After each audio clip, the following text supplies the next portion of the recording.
వందనాలు. యొక్క దినాన ప్రార్థనకు వచ్చిన వారు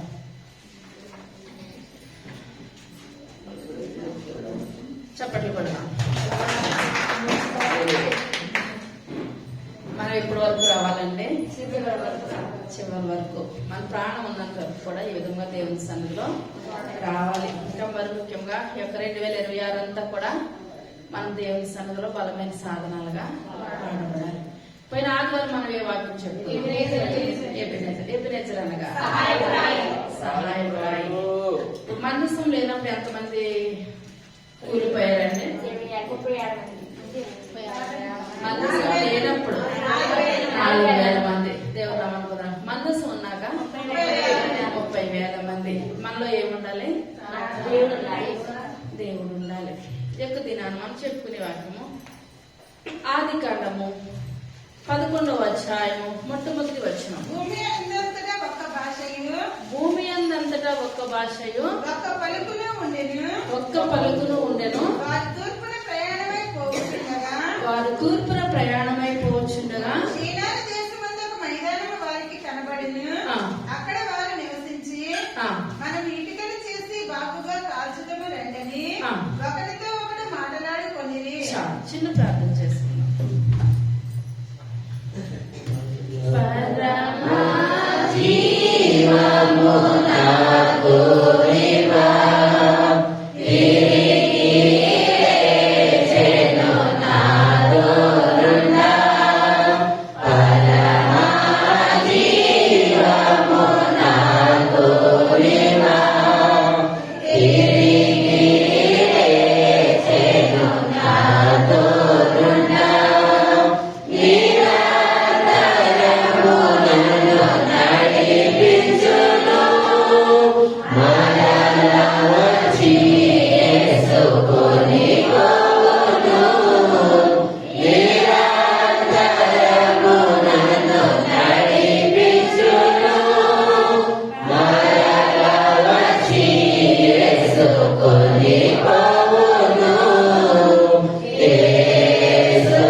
లెక్కలేను నాలుగు స్తోత్రాలు స్థుతులు చెల్లించుకుంటున్నాను తండ్రి.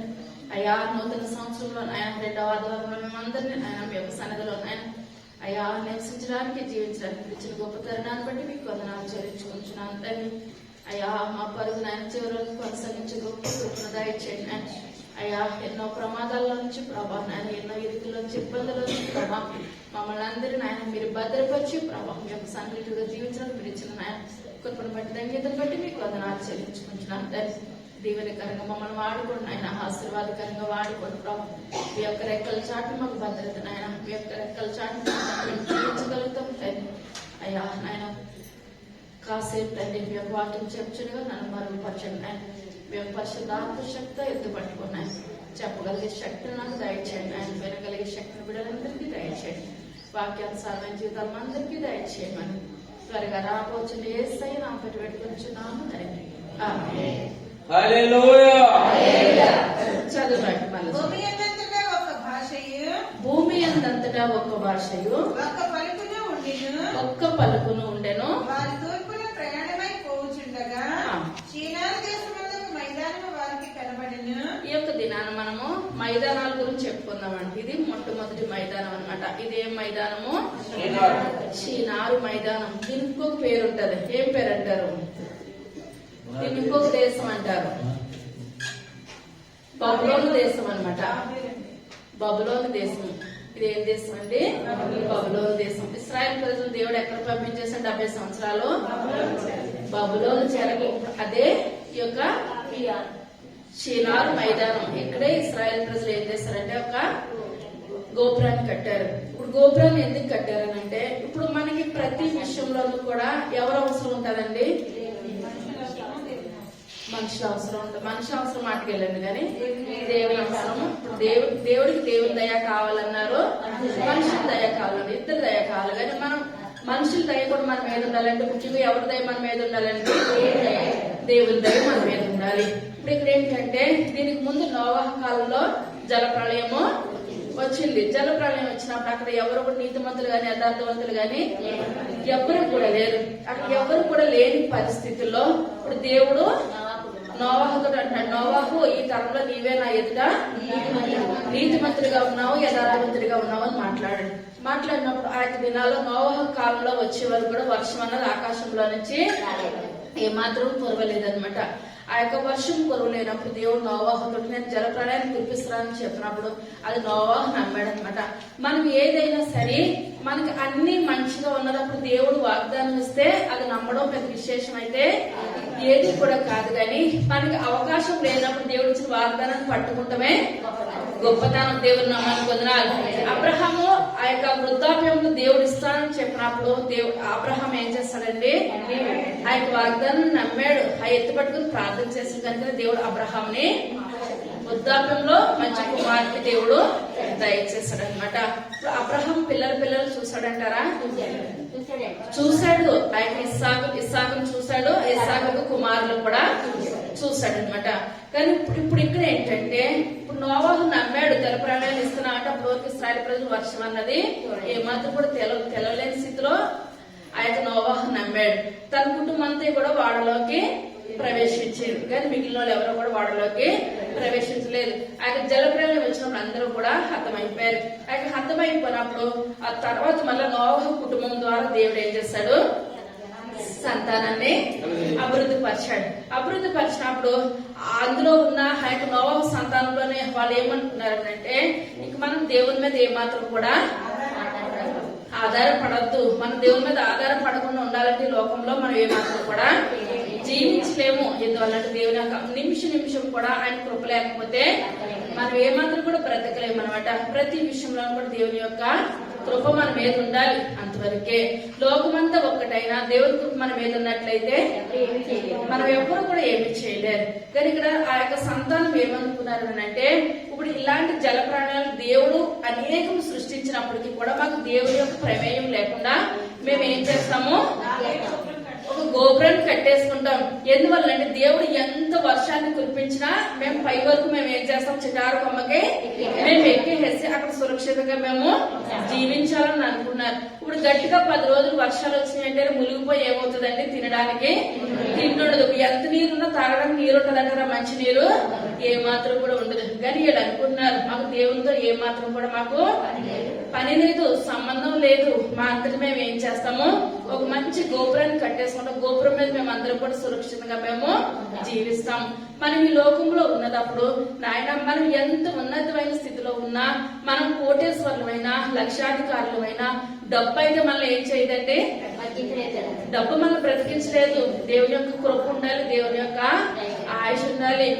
కరోనా సమయంలో ఆ లక్షల కోట్లు ఖర్చు పెట్టిన వాళ్ళు చనిపోయారు. ఏ యోగ్యత లేని గవర్నమెంట్ మందులు వేసుకున్న వాళ్ళు ఏమయ్యారండి. ఎందువల్లంటే దేవుని యొక్క కృప, అంటే దేవుని యొక్క కృప మన మీద ఉన్నట్లయితే ప్రతి విషయంలో కూడా దేవుడు మనల్ని ఏం చేస్తాడండి, దీవిస్తాడు, ఆశీర్వదిస్తాడు. తర్వాత బాగుగా కాల్చుదాం రండని మాట్లాడుకొనిరి.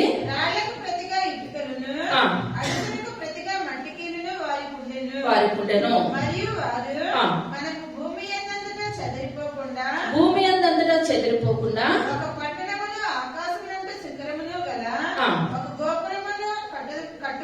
కట్టుకొని సంపాదించుకుందాము రండని మాట్లాడుకొనగా యెహోవా నల్ల కుమారులు కట్టిన పట్టణమును గోపురమును చూడదిగి వచ్చెను. అప్పుడు యెహోవా ఇదిగో జనము ఒక్కటే వారికందరికీ భాష ఒక్కటే, వారి ఈ పని ఆరంభించి ఉన్నారు.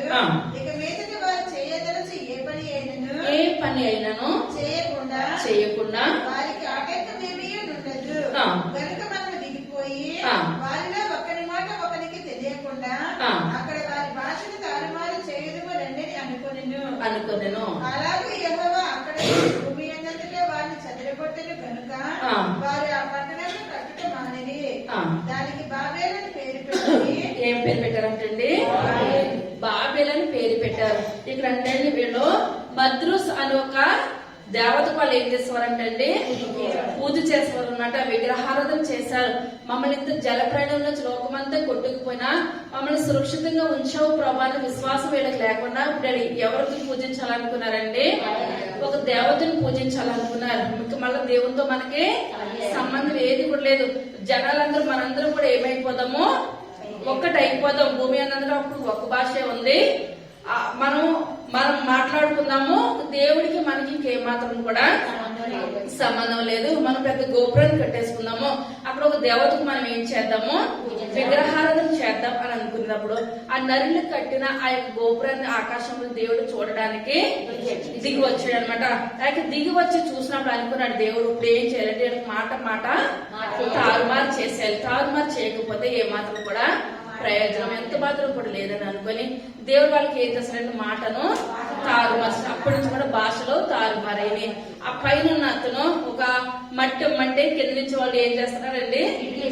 ఇటుకలు ఇస్తున్నారు. ఇటుకలు అంటే అది ఇస్తున్నారు. ఇంక పైన ఎండలో ఉండి వాళ్ళకి ఏం వస్తుంది? తీసుకొచ్చేసి అప్పుడు దేవుడు వాళ్ళు ఏం చేస్తారంటే ఎక్కడికక్కడికి చెదలు కొట్టేస్తారు. అంటే ఏది పనికి రాకుండా వాళ్ళు చెట్టుకొకడు పుట్టుకొకలు అలాగా ప్రయాణం అయ్యి వెళ్ళిపోయారు. అదే ఆదికాండము 9వ అధ్యాయం మొట్టమొదటి వచనం. అతని కుమారులను ఆశీర్వదించి మీరు ఫలించి అభివృద్ధి పొంది భూమిని నింపుడి, అడవి జంతువులన్నిటికీ ప్రతి పురుగునకును సముద్రపు చేపలన్నిటికీ చేతికి అప్పగింపబడి ఉన్నవి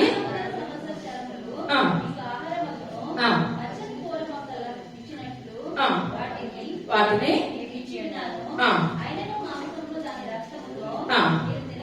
చాలండి. ఇప్పుడు మొట్టమొదటిగా దేవుడు ఏమంటున్నాడంటే ఆ యొక్క నోవాహు సంతానాన్ని, నోవాహు జలప్రలయం తర్వాత మీ కుటుంబం ఉన్నారు గనక మీరేం దేవుడు అనుకుంటున్నాడు మానవుల్ని మీరు ఆశీర్వదించబడాలి, అభివృద్ధి పొందండి. ఇక్కడ ఏమంటాడంటే దేవుడు నోవాహు మీరు దీవించబడాలి, ఆశీర్వదించండి, అభివృద్ధి పరచండి.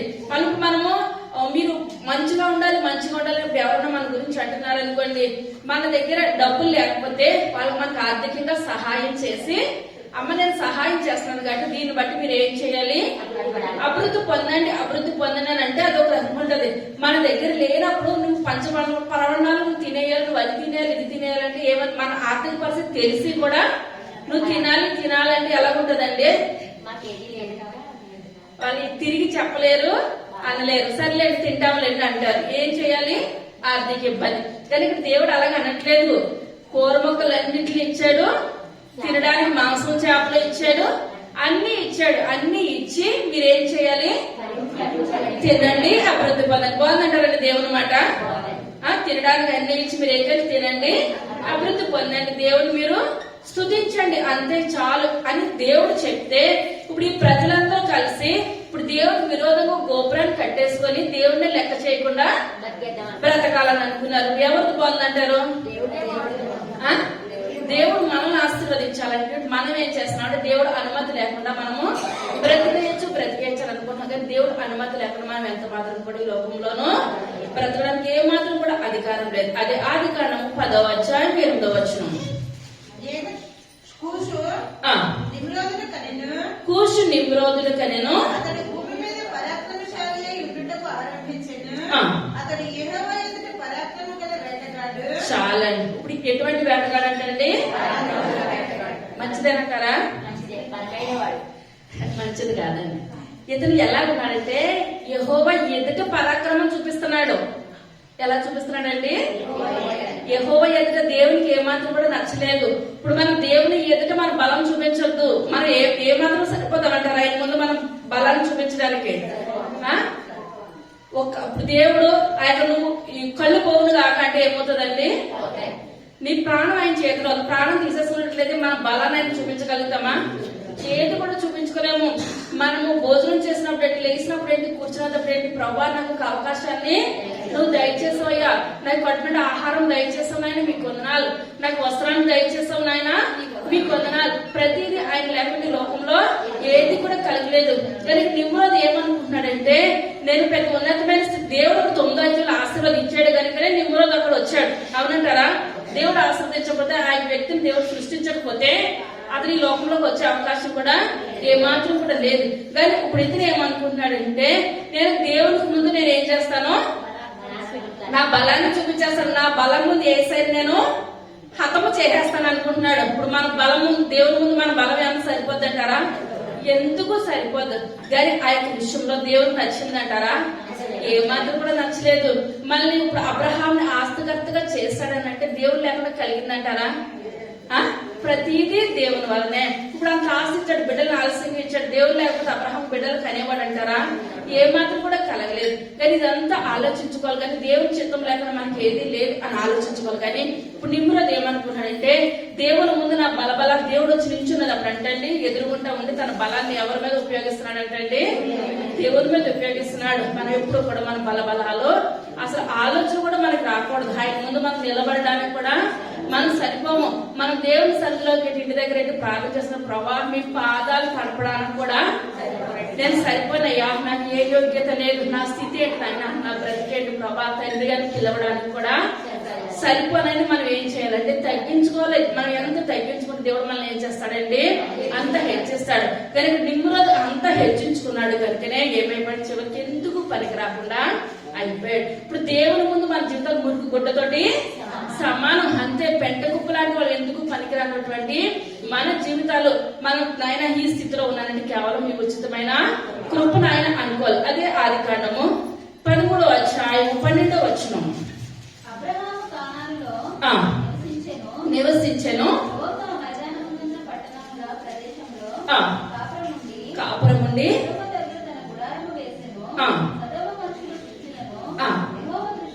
యెహోవా దృష్టికి లోతు అబ్రహామును విడిచి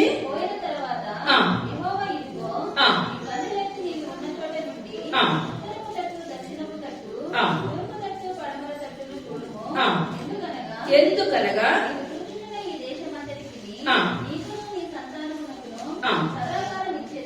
చాలా ఇప్పుడు ఇక్కడ ఎవరు ఉన్నారు ఇక్కడ కలిసి?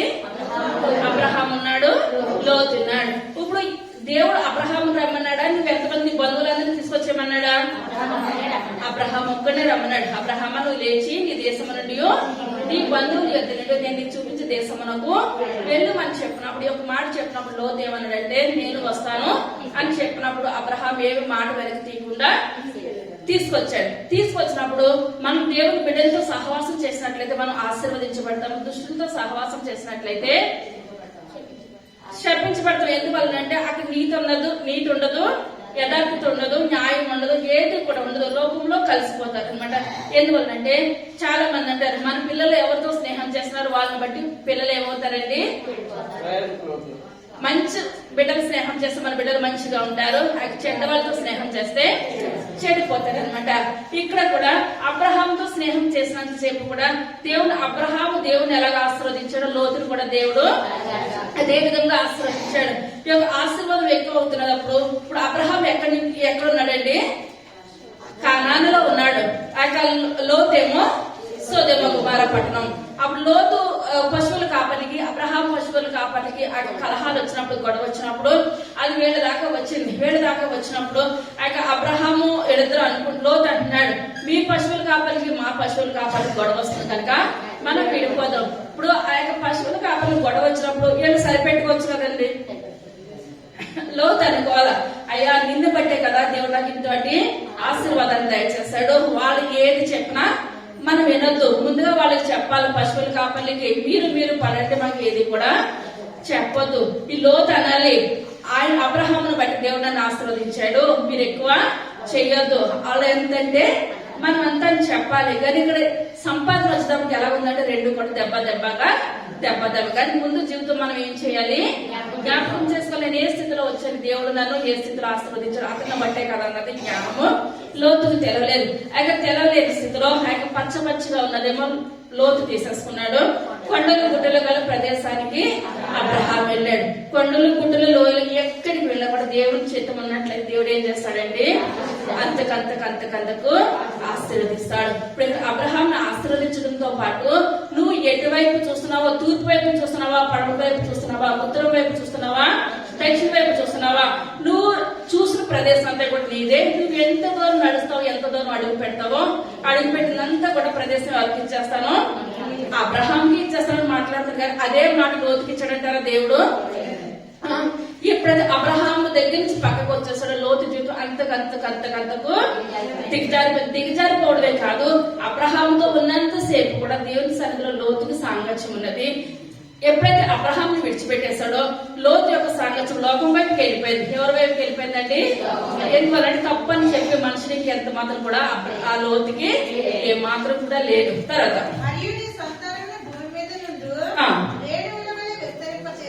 విస్తరింప చేసేదను ఎట్లనగా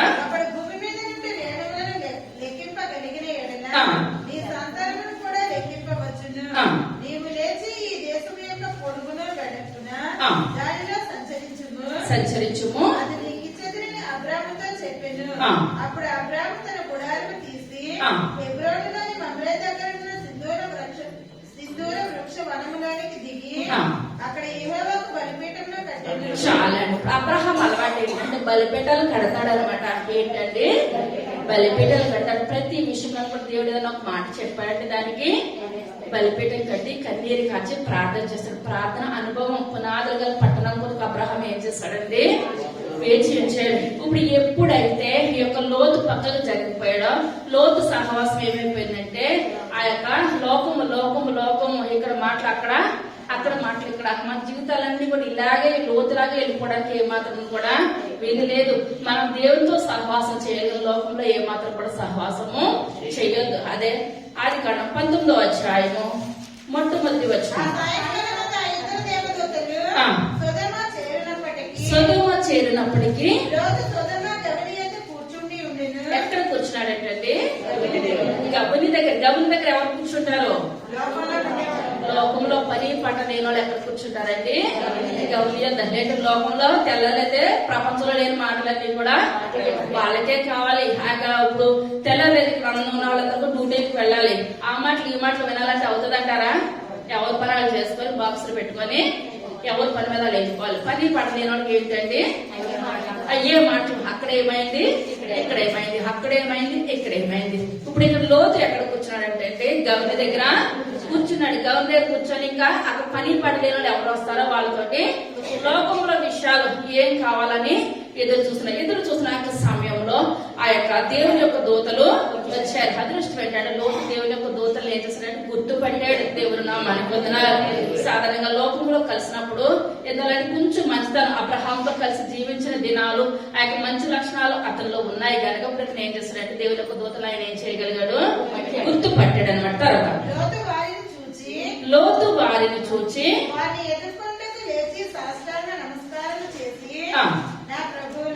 నా ప్రభువులారా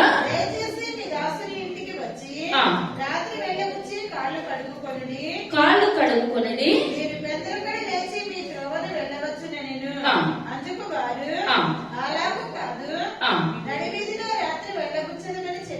ఏమంటున్నారంటే దేవుని దూతలో మేము ఏమాత్రం కూడా మీ ఇంటికి రాము, నడు మార్గంలో బస్ స్టాండ్ లో అయినా మేము పడుకుంటాం కానీ మీ ఇంటికి ఏమాత్రం కూడా రాము. ఎందువల్లంటే ఆ యొక్క లోతు ఉన్న ప్రదేశంలో ఇది ఏంటంటే లోతు మైదానం అనమాట. అదే 13-12 ఆదికాండం 13-12.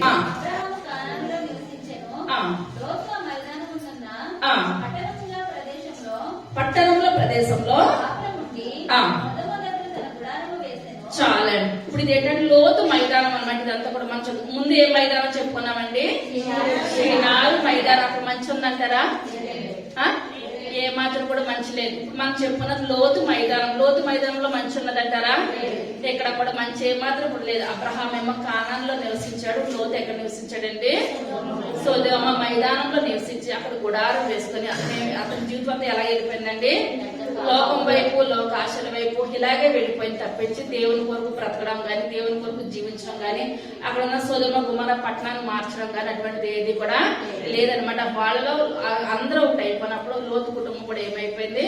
వాళ్ళలో కలిసిపోయింది. లోతు భార్య కూడా ఏం చేసిందంటే ఏది చూడొద్దంటే, ఎందువల్లంటే వాళ్ళందరూ కూడా మాట వినలేని ప్రజలు, ఏదొద్దంటే అదే చేయడానికి వాళ్ళు సిద్ధమవుతున్నారు. కానీ దేవుని మాట మీద ఏమాత్రం కూడా వాళ్ళు లక్ష్యం ఉంచడానికి వీలు పడలేదు. ఎందువల్ల ఇక్కడ దేవుని యొక్క దూతలకి లాస్ట్ దూతలు వచ్చినప్పుడు, చివరికి రాని దూతలు వచ్చినప్పుడు లోతు ఏం చేశాడంటే వాళ్ళకి ఆతిథ్యం ఇచ్చాడు. దేవుని యొక్క బిడ్డలకి ఆతిథ్యం ఇచ్చిన కారణంగా, ఆ యొక్క దూతలు గుర్తుపెట్టిన కారణంగా దేవుడు ఏం చేశాడంటే ఆ యొక్క సొదొమ గుమొర్రా పట్టణంలో లోతు కుటుంబాన్ని, ఒక్క కుటుంబాన్ని రక్షించాడు. కానీ భార్య ఏం చేస్తుంది? వెనక చూసుకొని ఉప్పు స్తంభం అయిపోయింది. తన భార్య చనిపోయింది, ఇంకా అయిపోయింది ఉప్పు స్తంభం. లోతు తన ఇద్దరు కుమార్తెలు బయటకు వచ్చారు. కానీ వాళ్ళు కూడా శరీరంగా పాపాన్ని బట్టి వాళ్ళ కుటుంబంతో కూడా ఏమైపోయింది? ఎందుకు పనికి రాకుండా నాశనం అయిపోయింది. కానీ వీళ్ళు ఏంటంటే సరైన మైదానాలు వాళ్ళు ఏం చేయట్లేదండి, ఏ మాత్రం కూడా ఎన్నుకోవట్లేదు. ఇప్పుడు 3వ మైదానం ఏంటంటే యెరికో మైదానం అన్నమాట. యెహోషువ గ్రంథము 5వ అధ్యాయము 10వ వచనం. 5:10 ఇశ్రాయేలులు గిల్గాలులో దిగి యెరికో మైదానంలో చాలండి. ఇప్పుడు ఇది ఏం మైదానం అండి? యెరికో మైదానం అన్నమాట. ఇప్పుడు ఇశ్రాయేలు ప్రజలు కానాను ఎంతమంది వెళ్ళారని చెప్పానండి? 70 మంది వెళ్ళారు. 70 మంది కాలి బలము కానాన్లో కరువు వచ్చినప్పుడు వాళ్ళు ఐగుప్తుకి 70 మంది వెళ్ళారు. వాళ్ళు అంతకంతకు ఏం చేస్తున్నారంటే ఇశ్రాయేల్ ప్రజలు విస్తరించబడుతున్నారు. ఆయన విస్తరించబడుతుండడం చూసి అక్కడ ఫరోకి ఏం కలిగింది? బాధ కలిగి వీళ్ళు యుద్ధానికి వచ్చినప్పుడు వాళ్ళే మనకు విరోధంగా యుద్ధం చేస్తారు కనుక వీళ్ళు ఏం చేయాలంటే వెట్టి చాకరీ ఎక్కువ చేయించి వీళ్ళని కష్టాలు పెట్టాలి అని అనుకున్నాడు. అలా వెట్టి చాకరీ ఎక్కువ చేసినప్పుడు కూడా ఇశ్రాయేల్ ప్రజలు అంతకంతకు ఆశీర్వదిస్తున్నారు. ఆశీర్వదించబడడం చూసి ఆయన మగ సంతానాన్ని ఏం చేయాలనుకున్నారండి? చంపేయాలని అనుకున్నారు. అటువంటి స్థితిలో దేవుడు మోషేని పుట్టించాడు. మోషేని పుట్టించినప్పుడు ఆయన మోషే పెరిగి పెద్దవాడయ్యాడు. ఆయన ఐగుప్తు ధనం కంటే ఇశ్రాయేల్ ప్రజల గురించి ఎంత గొప్ప భాగ్యమని మోషే ఎంచుకున్నాడు. ఆయన మోషే ఎంచుకుని ఇశ్రాయేల్ ప్రజలు 40 సంవత్సరాలు అరణ్యం కూడా నడిపించుకుంటూ వచ్చాడు. అరణ్యం నడిపించుకుంటూ వచ్చిన ఇశ్రాయేల్ ప్రజలు మాట మాటికి తిరగబడుతూనే వస్తున్నారు. ఎట్టుకెళ్ళి ఎక్కడికి వచ్చారంటే ఆ యొక్క యెరికో మైదానానికి వచ్చారు. ఆ యొక్క మోషే గారు ఉన్నప్పుడు మోషే గారు ఎర్ర సముద్రాన్ని ఆయన ఏం చేస్తాడండి? పైగా చీల్చేయవచ్చు. ఇటువంటి యోర్దాన్ గాని ఆ యొక్క ఏది కూడా అడ్డు రాదనమాట ఎర్ర సముద్రం కానీ దేవుడు ఒకసారి మన కుటుంబాలను ఏం చేస్తాడు? కష్టాల కొలుములో నుంచి కష్టాలు గుండగా నడిపిస్తూ వస్తాడు. ఆ కష్టాలు గుండగా నడిపించి వచ్చినప్పుడు మనం ఏం చేయాలి? దేవుడిని గట్టిగా పట్టుకోవాలి. ఆ యొక్క పట్టుకోకుండా అప్పుడే మనం ఏం చేస్తామంటే దేవుడు నాకు ఇటువంటివి జరుగుతాయా, దేవుడికి ఇటువంటి మనకు జరుగుతాయని అనొచ్చు. కానీ యోగుకు వచ్చిన కష్టాల కన్నా మన కష్టాలు ఏమాత్రం కూడా పెద్దవైతే ఏది కూడా కాదు. కానీ మహాకి యోగు 1 సంవత్సరం కష్టం అనుభవించాడేమో కానీ ఆ యొక్క సంవత్సరంలో దేవుడు ఏం చేస్తాడు? యోగు యొక్క ఆస్తిని 2 అధికంగా చేస్తాడు అనమాట. షడ్రకు మేషకు అభ్యర్థులు మహాకి ఒక అరగంట 1 గంట ఉంటుంటారేమో ఆ యొక్క అగ్నిలో. దేవుడు వాళ్ళని ఏం చేస్తే జీవ గ్రంథంలోనే వాళ్ళ పేర్లు లిఖించబడిపోయినాయి. దానిలో ఒక రాత్రి అంతా ఉన్నాడు సింహాల బోన్లో. కానీ ఆ కొంచెం అని అనుకుంటున్నా అది ఉండడమే గొప్ప ధన్యత అనమాట. వాళ్ళ ప్రాణాలు తెగించి వెళ్ళారు కనుక దేవుడు వాళ్ళని అంతకంతకు ఆశీర్వదిస్తున్నాడు. కానీ మన చిన్న కష్టాలను నష్టాలను మనం ఏం చేస్తామంటే దేవుడిని విడిచిపెట్టేసి బయటకు వచ్చేస్తాం. కానీ మన కష్టాలు వచ్చినప్పుడు మనం గట్టిగా మనం ఏం చేయాలంటే దేవుడిని పట్టుకోవాలన్నమాట. ఇక్కడ ఫస్ట్ ఇప్పుడు ఏంటంటే మోషే గారు ఎర్ర సముద్రాన్ని పైగా చీల్చారు. మోషే గారు ఇంకా లాస్ట్ వద్దాడు కానాన్ని కళ్ళతో చూస్తావు కానీ దేవుడు చాలా బ్రతులాడుతున్నాడు మోషే గారు. కానీ దేవుడు ఏమన్నాడు? ఏమాత్రం కూడా ఒప్పుకోలేదు. కళ్ళతో చూసారు, కానాన్లో ప్రవేశించలేదు. కానీ తర్వాత యెహోషువ నాయకత్వం వచ్చింది. యెహోషువ నాయకత్వం వచ్చినప్పుడు యోర్దాన్ని ఏం చేస్తారండి? వాళ్ళు దాటారు, యోర్దాను దాటారు. యోర్దాను దాటిన తర్వాత ఎరుకోని దాటేస్తారంటే కానాన్లో ప్రవేశం చేస్తారు. ఇప్పుడు యోర్దాను దాటాక ఆ యొక్క ఎరుకో వచ్చిన తర్వాత ఇప్పుడు ఎరుకో చాలా భయంకరమైనది. ఆ యొక్క ప్రార్థన బట్టి దేవుడు ఇప్పుడు ఏం చేస్తారంటే ఎరుకో పట్టణాన్ని పడగొట్టేసేసారు అనమాట. ప్రాకారాలు పడగొట్టేసేసారు. ఆ యొక్క ప్రాకారాలు పడగొట్టేసినప్పుడు ఇక్కడ జరిగింది ఏంటంటే ఇప్పుడు వాళ్ళు బయలుదేరి ఇక్కడ కొద్దికి ఎన్ని సంవత్సరాలు చెప్పారండి? 40 సంవత్సరాలు. 40 సంవత్సరాలు వచ్చేసరికి వాళ్ళకి ఏమైందంటే ఐగుప్తులో చేసిన ఆ యొక్క ఆశ్చర్యకార్యాలు, అద్భుత కార్యాలు కూడా చాలా మందికి తెలవు అనమాట. అరణ్యంలోనే చాలా మంది ఏం చేస్తారు, వాళ్ళు నశించిపోయారు. ఆ యొక్క నశించిపోయినప్పుడు మనం ప్రతిదీ కూడా మన బిడ్డలకి ఏం చెప్పాలని చిన్ననాటి నుంచి కూడా దేవుని మాటలు, దేవుని యొక్క మాటలు, ఆయన యొక్క శిలువ ధ్యానాలు చెప్పాలి, ఆయన పుట్టడం చెప్పాలి, దేవుని యొక్క వాక్యం ప్రతిదీ మనం మన బిడ్డలకి చెప్పాలన్నమాట. కానీ కొంతమంది ఇశ్రాయేలు ప్రజలు ఏం చేయలేదంటే వాళ్ళకి ఏమాత్రం కూడా ఐగుప్తులో జరిగిన కార్యాలు చెప్పలేదు, ఏది కూడా చెప్పలేదు. ఆ చెప్పలేని స్థితిలో ఇప్పుడు వాళ్ళకి ఏం తెలుసండి? ఐగుప్తులో ఆయన చేసిన అద్భుత కార్యాలు ఏది కూడా అర్థం కావట్లేదు. ఆ యొక్క అర్థం కాలేని స్థితిలో దేవునికి బాధ అనిపించి దేవుడు ఏమంటాడంటే ఇశ్రాయేల్ ప్రజల్ని ఇప్పుడు యెహోషువ ఇప్పుడు ఏదో లాస్ట్ కార్యం ఏం చేస్తాడంటే దేవుడు ఐగుప్తులో లాస్ట్ 10 జ్యేష్ఠ కుమారుడు అనమాట. ఇప్పుడు జ్యేష్ఠ కుమారుడు ఐగుప్తీయులందరికీ కూడా చనిపోతాడు. ఇశ్రాయేల్ ప్రజలకి ఏ హాని కూడా జరగదు. అప్పుడు వీళ్ళు ఏం చేశారు? దాటిపోవడం అనగా పస్కాను ఆచరించారు. పస్కా అనగా ఏంటండి? దాటిపోట. ఇప్పుడు పస్కాను దాటిపోయారు. ఎప్పుడైతే దాటిపోయారో ఇప్పుడు మనం అనుకుంటాము మనకి భయంకరమైన కష్టాన్ని సాతాను పెడతాడు. పెట్టుకున్న ఏ కుటుంబాన్ని కూడా ఉంచడం, ఏ కుటుంబానికి తగిన శోధన ఆ కుటుంబానికి ఎందువల్లంటే మనకి ఆ శోధనే కానీ లేకపోతే మనం దేవుడి సన్నిధిలో ఈ విధంగా మనము కూర్చోం అనమాట. ఎవరి పిల్లలు తగ్గ శోధన పిల్లలకు పెడతాడు దేవుడు, పెద్దవాళ్ళకి తగ్గదు పెద్దవాళ్ళకి. ఎందుకంటే LKG పిల్లవాళ్ళని అడగండి ఏం చెప్తాడు? వాళ్ళకున్న టెన్షన్ వాళ్ళకే ఎక్కువ ఉంటాయి అనమాట. మనకన్నా ఎవరికి ఉండయి వాళ్ళకి ఉంటాయి. ఏ వయసుకు తగ్గ టెన్షన్స్ వాళ్ళకి ఉంటాయి అనమాట. కానీ ఇక్కడ కూడా వాళ్ళకి భయంకరమైన స్థితిలోంచి ఆ యొక్క ఫరో చేతుల్లోంచి ఇశ్రాయేల్ ప్రజలు నడిపించారు. పస్కాను ఆచరించమన్నాడు దేవుడు. పస్కా అనగా దాటిపోట. ఇప్పుడు వీళ్ళ మీద ఏం పోయిందండి? నింద పోయింది. ఏం పోయిందండి? నింద పోయింది. మన విషయంలో దేవుడు గొప్ప కార్యం చేస్తాడనంటే మనం ఏం చేస్తాము? సంతోషిస్తాం, ఆనందిస్తాం. యేసయ్యా నా మీద నుంచి ఒక నిందను నువ్వు ఏం చేస్తావయ్యా? తొలగించావు నాయన, అందుని బట్టి మీకు వందనాలు. నాకున్న నిందను మీరు ఏం చేస్తారు? తీసివేశారయ్యా, అందుని మీకు వందనాలు. ఇక్కడ ఏంటంటే ఇప్పుడు పస్కా అనగా దాటిపోట. దాటిపోట అంటే ఇప్పుడు వాళ్ళు ఏం చేస్తారు? వాళ్ళకున్న నిందని దేవుడు గొప్ప దేవుడు నిరూపించుకున్నాడు. వాళ్ళకున్న నింద అక్కడ ఏమైపోయిందండి? తొలగిపోయింది. ఇప్పుడు ఎప్పుడైతే తొలగిపోయిందో ఇదే జీవితం వాళ్ళు ఏం చేయాలంటే జీవిత కాలము కొనసాగించాలి. కానీ మాటికి వాళ్ళు దేవుని మీద తిరగబడుతున్నారు. ఇప్పుడు ఎట్టెళ్ళకి అప్పుడు యోర్దాను దాటేశారు. ఇప్పుడు ఎరుకోను కూడా దాటేసేసారు. ఎరుకోను దాటేసేసి ఇప్పుడు ఎక్కడికి వాళ్ళు వచ్చారంటే గిల్గాలుకి వచ్చారండి. మనం అలా చదువుకుందాం. గిల్గాలులో దిగి గిల్గాలు అనగా దానికి అర్థం ఏంటంటే దొర్లించబడట. ఏంటండి? దొర్లించబడట. ఏం దొర్లించబడింది అంటే వాళ్ళ అవమానం ఏమైపోయిందండి? దొర్లించబడిపోయింది. వాళ్ళకి నింద ఏమైపోయింది?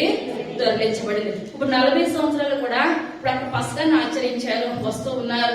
40 సంవత్సరాలు అయినప్పుడు రోజుకు ఆలస్యం అవుతూ ఉంటుంటే నిజంగా వీళ్ళలో ఏం కలిగిందంటే నిజంగా మేము కానానికి వెళ్తామా వెళ్ళమా వాళ్ళే ఏం చేస్తున్నారంటే సందేహపడుతున్నారు అనమాట. ఆయన సందేహపడుతున్నప్పుడు ఇప్పుడు తీరా మోసి అక్కడికి వచ్చేసినప్పుడు ఇప్పుడు గిల్గాల్లో దేవుడు అంటున్నారు, మీరు మొట్టమొదటిగా ఐగుప్తులో మీరు ఏ పండుగ అయితే ఆచరించారో అదే పండుగ మీరు ఎక్కడ ఆచరించాలి? గిల్గాల్లో ఆచరించాలి. గిల్గాలు అనగా ఏం చెప్పానండి? దొరికించబడ్డ. మీకున్న నిందంతా దొరికించబడిపోయింది కదా, మీకున్న అవమానం అంతా దేవుడు కొట్టివేశాడు కదా. ఇప్పుడు మీరేం చేయాలండి? ఇదే పండుగని మీరేం చేయాలి? ఆచరించాలి. చదువుకుందాం. 14వ తేదీ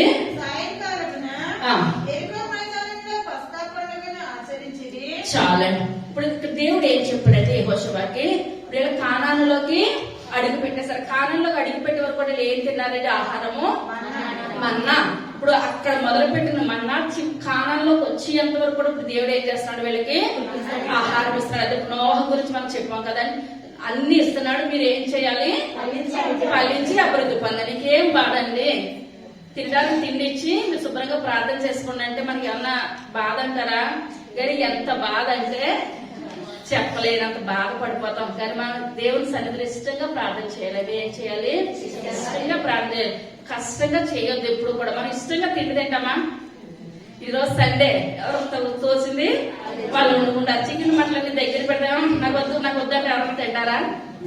ఏదైనా ఇష్టంగా గంట తినేది ఒక 5 నిమిషాలు టప్ టప్ అని తినేస్తారు. అలాగే ప్రార్థన కూడా మనం ఏం చేయాలంటే ఇష్టంగా చేయాలి, కష్టంగా ఏమాత్రం కూడా చేయొద్దు. ఇప్పుడు గిలగాలు వాళ్ళ నింద తొలగించబడిపోయింది, వాళ్ళ అవమానం వెళ్ళిపోయింది. అవమానం వెళ్ళిపోయినప్పుడు మంచిగా దేవుడు పండుగ చేసుకోమన్నాడు. ఏ పండుగ చేసుకోమన్నాడంటే పస్కా పండుగ. ఇప్పుడు ఎందువల్ల అంటే హాయిక దినాల్లో యేసయ్య ఈ లోకంలోకి రాలేదు కనుక, సిలువ వేయబడలేదు కనుక వీళ్ళు ఆచరించే పండుగ ఏంటంటే పస్కా పండుగ. ఈ యొక్క దినాల్లో మనం చేసుకోవచ్చా పస్కా పండుగ? చేసుకోకూడదు. ఆయనే పస్కా కింద కుమారుడుగా బలైపోయాడు కనుక మనకు పండుగ లేదు. కానీ దినాల్లో వాళ్ళు ఏం చేయాలంటే పస్కాని వాళ్ళు ఆచరించాలి. ఆచరించి పండుగ కూడా ఎప్పుడు పడితే అప్పుడు ఆచరించొద్దు. మొదటి నెలలో 14వ తారీఖు, ప్రతి సంవత్సరం కూడా మొదటి నెల 14వ తారీఖు మీరు ఏం చేయాలని చెప్తున్నాడంటే దేవుడు, పస్కాని మీరు ఏం చేయాలి, ఆచరించాలి. తర్వాత పస్కా పోయిన మరునాడు వారి దేశపు పంటను తినిరి.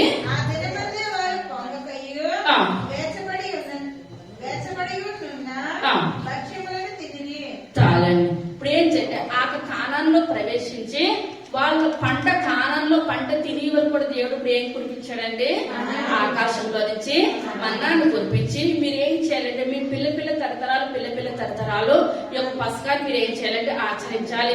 ఎందుకంటే ఐగుప్తులో దేవుడు తీసుకొని వచ్చినప్పుడు లాస్ట్ జరిగిన కార్యం పస్కా అంటే దాటిపోవటం. మా నింద దాటిపోయింది, మా అవమానం దాటిపోయింది కనుక ఇప్పుడు మనము గుడ్ ఫ్రైడే జరుపుకుంటామా? గుడ్ ఫ్రైడే జరుపుకుంటారు. మనం కన్నీరు కారుస్తాం, ఏడుస్తాం. ప్రభా ఆ దినాల్లో ఎలాగ మేము లేము, ఈ యొక్క దినాలను ఈ యొక్క మరణాన్ని మేము ఏం చేస్తున్నాము జ్ఞాపకం చేసుకుంటున్నాం కదని కొంతమంది అయితే పచ్చి మంచినీళ్ళు కూడా ముట్టుకోకుండా ఏం చేస్తారంటే ఆ దినమంతా కూడా ఉపవాసం ఉండి కన్నీరు కార్చి ఇది ఒక మంచి దినము గుడ్ ఫ్రైడే అనగా శుక్రవారం అని దేవుని సన్నిధిలో మనం ప్రార్థనలో గడుపుతాం. అదే ఈస్టర్ వచ్చేసిందనుకో ఏం చేస్తాము, రకరకాల వండేసుకొని తినేసేసి యేసయ్య మళ్ళీ తిరిగి లేచాడంటే ఆనందం అనమాట. ఇప్పుడు ఇక్కడ కూడా ఇశ్రాయేలు ప్రజలకు ఎలా జరుపుకోమంటే దేవుడు ఆనందంగా మీరు పస్కాని మీరు ఏం చేయాలి, ఆచరించండి. ఎందువల్లంటే అరణ్యంలో ఎంతో మంది ఏమయ్యారు, కొప్పుకూలిపోయారు, హతులైపోయారు. మీరు క్షేమంగా ఇక్కడ మళ్ళా కానాన్లోకి వచ్చారు. కానాన్ పంట మీరు ఏం చేస్తున్నారు, అనుభవిస్తున్నారు, తింటున్నారు కనుక మీరు పస్కాని మీరు ఆనందంగా సంతోషంగాను జరుపుకోండి. ఇప్పుడు ఇదే మైదానం అండి, ఎరుకో మైదానం. ఎన్ని మైదానాలు అయినాయి? 3 మైదానాలు అయినాయి. తర్వాత దానియేలు గ్రంథము 3వ అధ్యాయము మొట్టమొదటి వచనం. రాజు నెబుకద్నెజరు బంగారు ప్రతిమ ఒకటి చేయించి, ఏ మైదానం అండి ఇది? దోరాయను మైదానంలో దాని నిలువ పెట్టించాను. ఎంత ఉందంటండి? 60 మూరల ఎత్తును.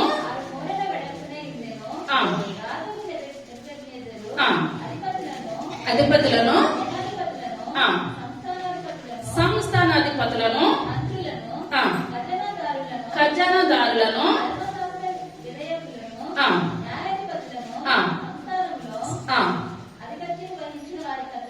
అందరికి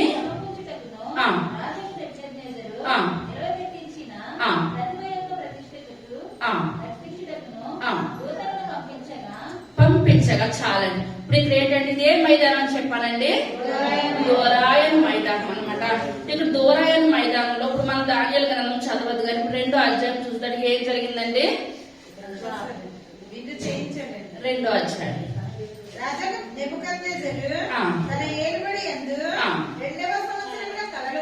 చాలండి. ఏం కన్నాడండి? కళ కన్నాడు. ఏమని వచ్చింది కళ?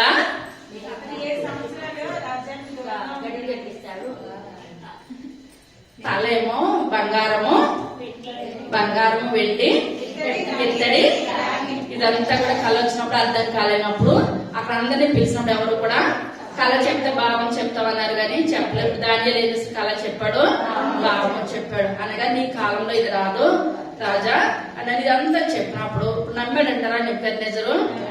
నమ్మాడు. నెబుకద్నెజరు నమ్మాడు. దానియేలుకి అక్కడ ఏం చేస్తాడంటే ప్రధానమంత్రి స్థానాన్ని ఇచ్చాడు.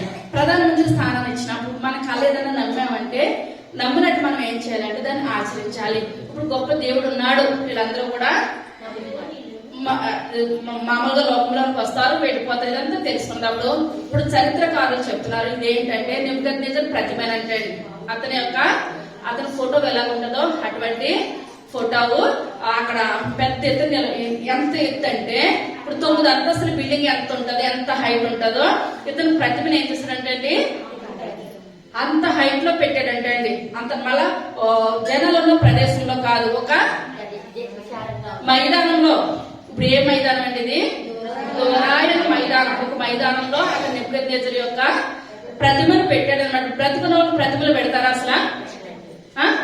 ఏం మాత్రం కూడా పెట్టరు. కానీ ఇతను బ్రతికుండగానే ఏం చేస్తాడంటే నేను ఇంత ఉన్నతమైన స్థితిలో ఉన్నాను కదా, నా యొక్క కీర్తి ప్రతిష్టలు అందరికీ తెలవాలని తన యొక్క విగ్రహాన్ని దూరాయన మైదానంలో పెట్టాడు.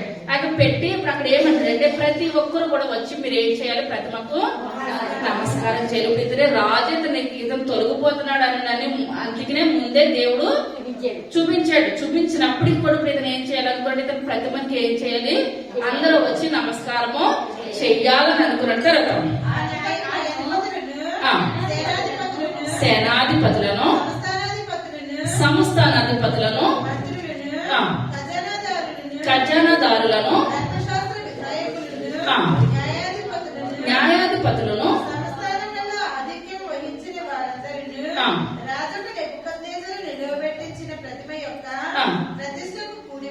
కూడి వచ్చి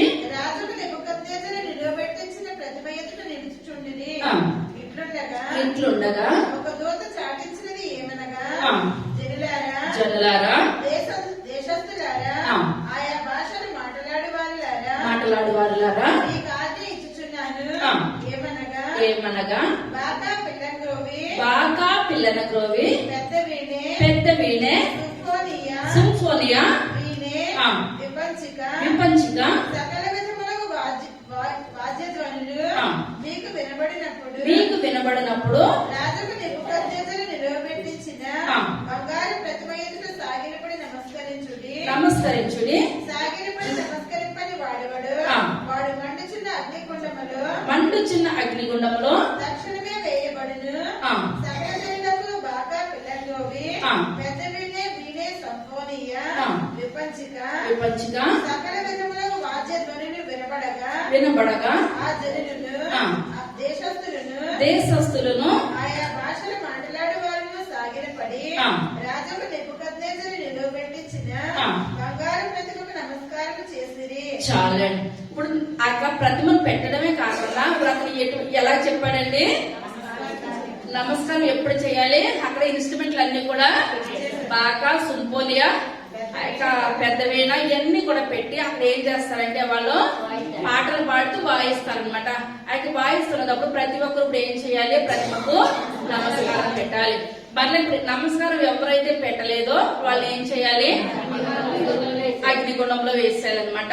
ఒక ఆర్డర్ జారీ చేయబడింది. ఇప్పుడు ఇక్కడ దేవుని నమ్ముకున్న బిడ్డలు ఎంతమంది ఉన్నారండి? ఎంతమంది ఉన్నారు? నలుగురు ఉన్నారు. మరి ముగ్గురు పేరు ఎందుకు వచ్చిందంటారు? ముగ్గురిని ఎందుకు వేస్తారు? దానియేలు ఏమన్నా దానియేలు అంటారండి చరిత్రకారులు. గెస్ట్ హౌస్ లో రాజుగారు అంటే పని మీద పంపించారంట. ఏం చేస్తారంటే పని మీద పక్కకు వచ్చాడనమాట. ఆ పక్కకు వచ్చినప్పుడు ఇది జరిగినప్పుడు అక్కడ ఎంతమంది ఉండిపోయారు? ముగ్గురు ఉండిపోయారు. ఏదైనా గొప్ప కార్యం జరగాలి వెంటనే వాళ్ళు ముగ్గురు ఉండిపోయారు. లేకపోతే ముగ్గురు కూడా దానియేలు అక్కడికే తీసుకెళ్లిపోతారు అనమాట. కానీ జీవగ్రంథంలో రాయబడాలి, దేవుడు చేసిన గొప్ప కార్యాలు తెలియబడాలి కనుక దేవుడు వాళ్ళ ముగ్గురిని కూడా షడ్రకు మెషకు అభ్యర్థగోల్ని అక్కడ పెట్టారనమాట. అక్కడ పెట్టినప్పుడు ఇప్పుడు అందరూ కూడా అక్కడ వాయిద్యాలన్నీ కూడా వాయిస్తున్నారు, పాటలు పాడుతున్నారు. అక్కడ ఉన్న ప్రజలందరూ కూడా వచ్చి నెబ్బెద్దెదురు పెట్టిన ప్రతిమకి ఏం చేస్తున్నారండి, బ్రతుకుతున్నారు అనమాట. పక్కన పెద్ద అగ్నిగుండము ఉన్నదనమాట, మండుతో ఉన్నది. ఆ యొక్క మండుతో ఉన్న సమయంలో రాజుగారికి వర్తమానం వెళ్ళింది, అయ్యా అందరూ నమస్కారం చేశారంటే అందరూ నమస్కారం చేశారు, కానీ ఆ యొక్క ముగ్గురు ఏం చేయలేదు, నమస్కారం ఏమాత్రం కూడా చేయలేదని చెప్పినప్పుడు వాళ్ళ ముగ్గురిని కూడా ఏం చేశారంటే రాజుగారు అగ్నిగుండంలో చేయడానికి పిలవలనిపించారనమాట. పిలవలనిపించి ఒకే మాట మాట్లాడుతున్నారు, అయ్యి మీరు ఎందుకని నా ప్రతిమకు నమస్కారం చేయలేదంటే మేము దేవునికి తప్ప మేము ఎవరికి కూడా మేము నమస్కారం చేయము. తర్వాత చదువుకుందాం. ఆ సమయమందు కల్దీయులు కొందరు ముఖ్యులు వచ్చి యూదులపైన కొండెములు చెప్పి రాజుకు నెబుకద్నెజరు వద్ద ఇలాగ మనవి చేసిరి, రాజు చిరకాలము జీవించును గాక, రాజా తాము ఒక కట్టడ నియమించితిరి, ఏదనగా బాకాన పిల్లంగ్రోవిని పెద్ద వీడిను విపంచికను సుంపోనియను సకలి విధములకు వాద్య ధ్వనులను విను ప్రతివాడు సాగిలపడి ఆ బంగారు ప్రతిమకు నమస్కారం చేయవలెను. సాగిలపడి నమస్కరింపని వాడెవడు వాడు మండుచున్న అగ్నిగుండంలో వేయబడును. రాజా తాము షడ్రకు మేషకు అబేద్నెగో అని ముగ్గురు యూదులను బబులోను దేశంలోని రాజకార్యము విచారించుటకు నియమించితిరి. ఆ మనుషులు తమని ఆజ్ఞను లక్ష్య పెట్టలేదు, తమని దేవతలను పూజించుటలేదు, తమని నిలబెట్టేసిన బంగారు ప్రతిమకు నమస్కరించుటయే లేదు అనేది. అందుకు నెబుకద్నెజరు అత్యాగ్రహమును రౌద్రమును గలవాడై షద్రకును మేషకును అబేద్నెగోను పట్టుకుని రెండని ఆజ్ఞ ఇయ్యగా వారు ఆ మనుషులను పట్టుకొని రాజసన్నిధికి తీసుకొని వచ్చిరి. అందరూ నెబుకద్నెజరు వారితో ఇట్లనెను, షద్రకు మేషకు అబేద్నెగో మీరు నా దేవతను పూజించుట లేదనియు నేను నిలబెట్టించిన బంగారు ప్రతిమకు నమస్కరించుట లేదనియు నాకు వినబడినది. అది నిజమా? బాకాను పిల్లంగ్రోవిని పెద్ద వీడును సుంపోలియను విపంచికను సకల విధములకు వాద్యధ్వనులను మీరు విను సమయంలో సాగిలపడి నేను చేయించిన ప్రతిమకు నమస్కరించుటకు సిద్ధముగా ఉండిన ఎడలా సరే, మీరు నమస్కరింపని ఎడలా తక్షణమే మండుచున్న వేడిమి గల అగ్నిగుండములో మీరు వేయబడుదురు. నా చేతిలో నుండి మిమ్మల్ని విడిపింపగల దేవుడు ఎక్కడనున్నాడు? షద్రకును మేషకును అబేద్నెగోయు రాజుతో ఇలాగ చెప్పిరి, నెబుకద్నెజరు ఇందుని గురించి నీకు ప్రత్యుత్తరం ఇయ్యవలెనన్న చింత మాకు లేదు. మేము సేవించుచున్న దేవుడు మండుచున్న వేడిమి గల ఈ అగ్నిగుండములో నుండి మమ్మల్ని తప్పించి రక్షించుటకు సమర్థుడు. మరియు అదే అధ్యాయం 22 రాజాజ్ఞ తీవ్రమైనందున గుండము మిక్కిలి వేడిమి కలదైనందునను షద్రకు మేషకు అబేద్నెగోలను విసిరివేసిన ఆ మనుషులు అగ్నిజ్వాలల చేత కాల్చబడి చనిపోయింది. షద్రకు మేషకు అబేద్నెగోయను ఆ ముగ్గురు మనుషులు బంధింపబడిన వారై వేడిమి కలిగి మండుచున్న ఆ గుండములో పడగా రాజుకు నెబుకద్నెజరు ఆశ్చర్యపడి తీవ్రముగా లేచి మేము ముగ్గురు మనుషుల్ని బంధించి ఈ అగ్నిలో వేసితిమి కదా అని తన మంత్రులను అడిగెను. వారు రాజా సత్యమని రాజుతో ప్రత్యుత్తరం ఇచ్చింది. అందుకు రాజు నేను నలుగురు మనుషులు బంధకంలో లేక అగ్నిలో సంచరించుడు చూస్తున్నాను, వారికి హాని ఏమీ కలగలేదు.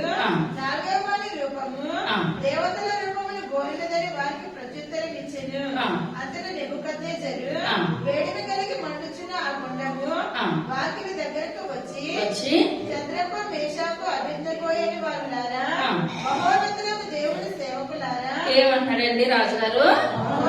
మహోన్నతులకు ప్రతి ఒక్క నోరు ఆయన ఏం చేయాలి? ప్రతి ఒక్క మోకాలు యేసయ్య నామంలో వంగాలి. మహోన్నతులకు దేవుని సేవకులారా బయటికి వచ్చి నా యొద్దకు రండని పిలువగా షద్రకు మేషకు అబేద్నెగో ఆ అగ్నిలో నుండి బయటికి వచ్చిరి. అధిపతులను సేనాధిపతులను సంస్థానాధిపతులను రాజు యొక్క ప్రధాన మంత్రులను ఆ మనిషిని పరీక్షించి వారి శరీరంలో అగ్ని ఏ హాని చేయకుండాటయ్యు వారి తలగంటల్లో ఒకటైన పారిపోకుండాటయ్యు. చాలా ఇదంతా కూడా మీరు ఇంటికి వెళ్ళి చదవండి. ఇప్పుడు ఇక్కడ ఏంటంటే వాళ్ళ ముగ్గురులో ఎంతమంది కనిపిస్తున్నారండి? నలుగురు కనిపిస్తున్నారు. ఇప్పుడు అటువంటి అగ్నిగుండం ఏంటంటే ఆయన వేస్తా ఉంటుండగా వేడికి ఏం చేస్తారు? ఏసీ వాళ్ళే చనిపోయారు అనమాట. వీళ్ళు ముగ్గురు అందులోకి వెళ్ళి సురక్షితంగా ఉన్నారు. ఇందువల్ల 4వ వారికి ఏసీ వచ్చి వాళ్ళు ఏం చేస్తాడండి? కాల్చి భద్రపరిచాడు అనమాట. ఆయన భద్రపరిచినప్పుడు ఇప్పుడు అందరూ కూడా ఏంటి మేము ముగ్గురు వేస్తాం కదా, నలుగురు కనపడుతున్నారు రాజుగారు చెప్పిన. రాజుగారు కూడా ఎంతమంది కనపడుతున్నారండి? నలుగురు కనపడుతున్నారు. అప్పుడు అక్కడ మంటల దగ్గరికి వచ్చి నెబుకద్నెజర్ అంటున్నాడు, ఆ శబ్దకు మెషకు అబేద్నెగోలారా మీరు ఏం చేయాలి? బయటికి రండి అని చెప్పినప్పుడు బయటకు వచ్చినప్పుడు అక్కడ ఉన్న మంత్రులందరూ కూడా తలెంటి కన్నా కాలింది ఏమని వాళ్ళు ఏం చేస్తున్నారు? తల వాసన చూస్తున్నారు, కానీ ఏ ఒక్క వెంట్రుకు కూడా కాలలేదు. మనం అనుకుంటాం ఎవరికన్నా ఏదైనా కీడి చేయాలని మనం అనుకుంటాం, కానీ దేవుని చిత్తం లేకుండా ఎటువంటి కీడు కూడా మనకు సంభవించదు. ఎందువల్లంటే దేవుడు ప్రతిదీ కూడా దేవుడు మన పక్షం ఉండగా మనకు విరోధి ఎవరు కూడా ఈ లోకంలో ఎంతమంది కూడా లేరు. ఆయన కాపుదల మన మీద ఉన్నట్లయితే మనం ఎక్కడున్నాను కూడా మనం సురక్షితంగా మన జీవితాలు మన బ్రతుకులు ఉంటాయి.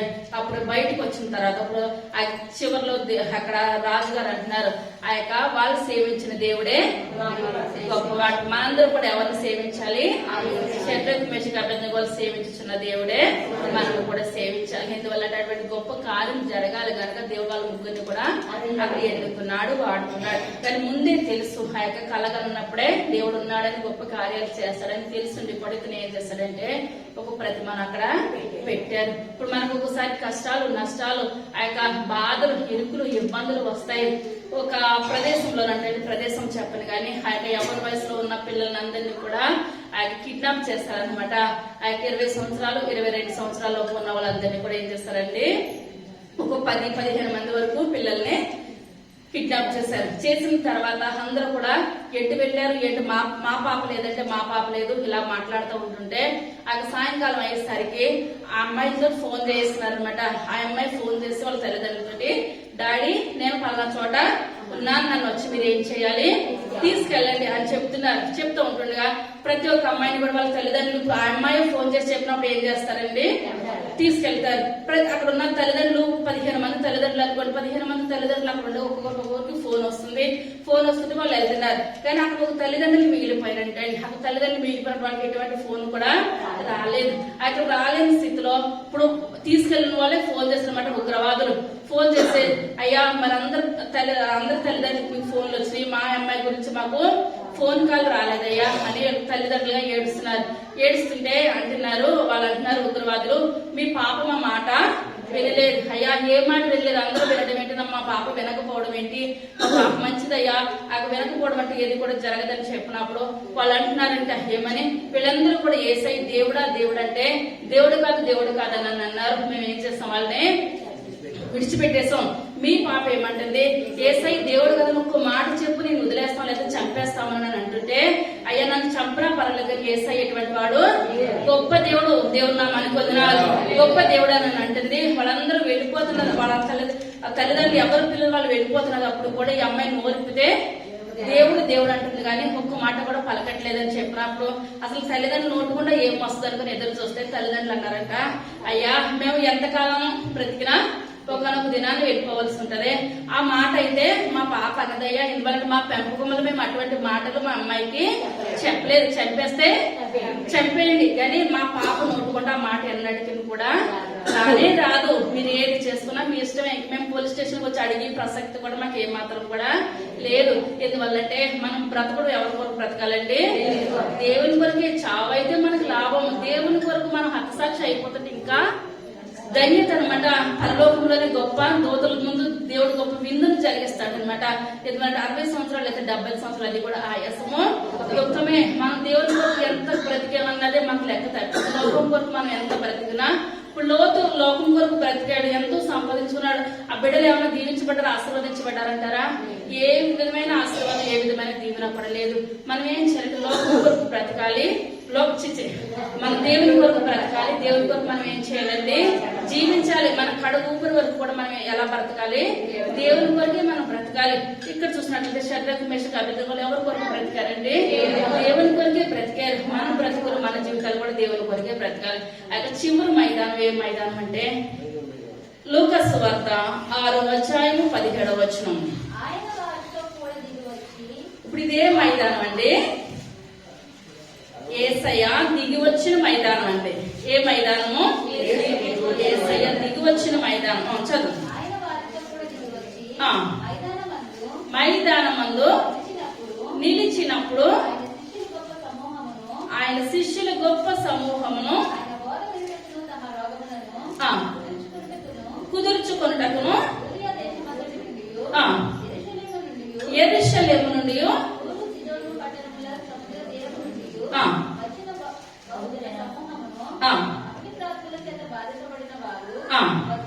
వచ్చి చాలు.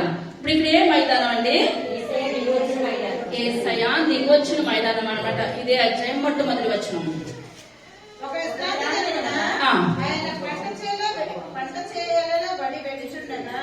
అదే 12వ వచనం 6:12.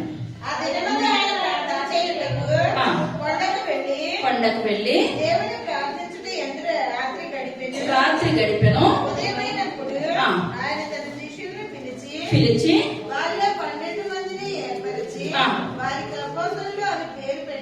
చాలను. ఒక దినాన్ని ఇప్పుడు ఆయన ఏం చేస్తారంటే ఒక రాత్రి అంతా కూడా ఎవరితో గడిపాడండి? ఆయన దేవునితో గడిపాడు.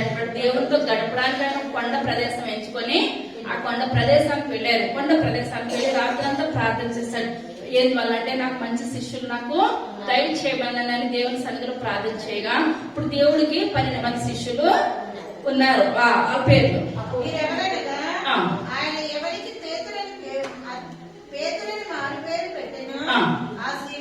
సీమోను, యాకోబు, బర్తలోమయి, తోమా,